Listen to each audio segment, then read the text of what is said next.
Assalamualaikum warahmatullahi wabarakatuh. Sebelum melanjutkan menonton, subscribe, like, dan komen dulu ya lur. Saya doakan semoga sedulur semua usaha dan doanya terkabul. Apa yang jadi cita-citanya terwujud. Amin. Allah Subhanahu wa Ta'ala paring dawuh dalam surat Ar-Ra'd ayat 11. Innallaha la yughayyiru ma yakumu hatta yughayyiru ma bianfusihim. Artinya, sesungguhnya Allah tidak akan mengubah keadaan suatu kaum sehingga mereka mengubah keadaan yang ada pada diri mereka sendiri. Ayat ini menegaskan bahwa jika seseorang menginginkan sesuatu, misalnya perubahan nasib, mendapatkan rezeki, ilmu, kelulusan ujian, kesehatan, dan sebagainya, maka ia harus melakukan suatu usaha secara aktif dan nyata. Dan inilah yang disebut dengan ikhtiar atau usaha lahiriah. Jadi seseorang akan tetap bodoh kalau ia tidak berusaha mengatasi kebodohannya dengan cara mencari ilmu. Seseorang akan tetap hidup sengsara jika ia tidak berikhtiar untuk lepas dari kesengsaraannya, misalnya dengan bekerja keras. Seseorang akan tetap pada watak dan kebiasaannya, seperti pelit, suka iri, malas, pendendam, dan sebagainya, sampai ia berusaha mengubah watak dan kebiasaan tersebut. Seseorang akan tetap sakit sampai ia berusaha mencari kesembuhan dengan cara berobat. Berikhtiar adalah wajib, maka barang siapa mau berikhtiar, ikhtiarnya akan dicatat sebagai ibadah. Jika ikhtiarnya membuahkan hasil, maka setidaknya ia akan mendapat dua keuntungan. Pertama, ia akan memperoleh pahala dari Allah SWT. Kedua, ia akan mendapat keberhasilan atau manfaat dari apa yang telah ia usahakan. Tetapi jika ikhtiarnya belum berhasil, maka setidaknya ia akan mendapat pahala dari Allah SWT. Jika ia sabar, maka ia akan mendapatkan pahala yang berlipat. Untuk memperlancar atau mempermudah ikhtiar kita mencapai keberhasilan, kita perlu dan bahkan harus melakukan doa sebagai usaha batiniah.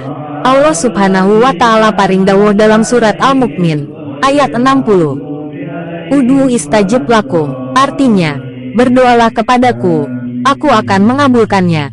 Allah Subhanahu wa Ta'ala akan memberikan jawaban atau merespons dan mengabulkan apa yang menjadi keinginan atau usaha kita, kalau kita berdoa kepadanya.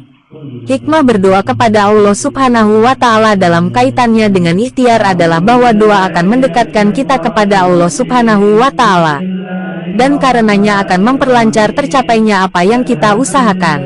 Hikmah lainnya adalah bahwa dengan berdoa, kita akan terhindar dari klaim bahwa keberhasilan kita semata-mata karena ikhtiar kita sendiri tanpa campur tangan dari Allah Subhanahu wa Ta'ala.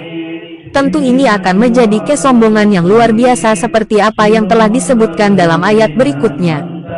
Innallazina yastakbiruna an ibadati sayadkhuluna jahannama dakhirin, yang artinya, sesungguhnya orang-orang yang menyombongkan diri dari menyembahku akan masuk neraka jahanam dalam keadaan hina.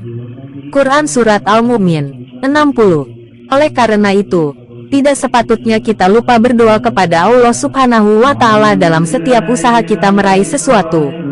Semakin banyak kita berdoa dalam kehidupan kita sehari-hari, semakin dekatlah kita kepada Allah Subhanahu wa Ta'ala, dan tentu ini menjadi hal yang terpuji karena dengan berdoa kita menunjukkan kerendahan dan pengakuan betapa kecil dan lemahnya kita di depan Allah Subhanahu wa Ta'ala.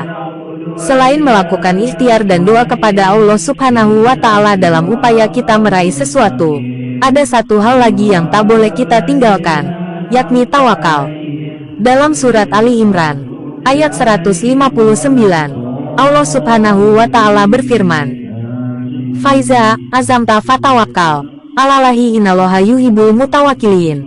Artinya, kemudian apabila kamu telah membulatkan tekad, maka bertawakallah kepada Allah. Sesungguhnya Allah menyukai orang-orang yang bertawakal padanya. Jadi memang ikhtiar dan doa sesungguhnya belum cukup karena masih ada satu hal lagi yang harus kita lakukan, yakni tawakal atau berserah diri kepada Allah Subhanahu wa Ta'ala. Pertanyaannya, mengapa kita harus bertawakal kepada Allah Subhanahu wa Ta'ala? Tawakal memiliki peran penting dalam hidup ini, terutama terkait dengan usaha dan doa kita.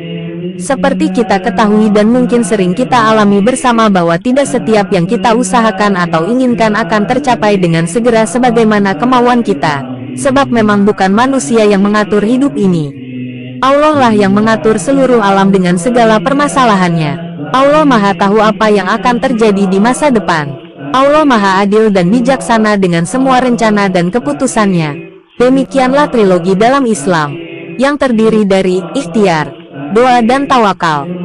Ketiga hal ini tak bisa dipisahkan dan harus dilakukan secara utuh setiap kali kita menginginkan sesuatu dalam hidup dan kehidupan ini.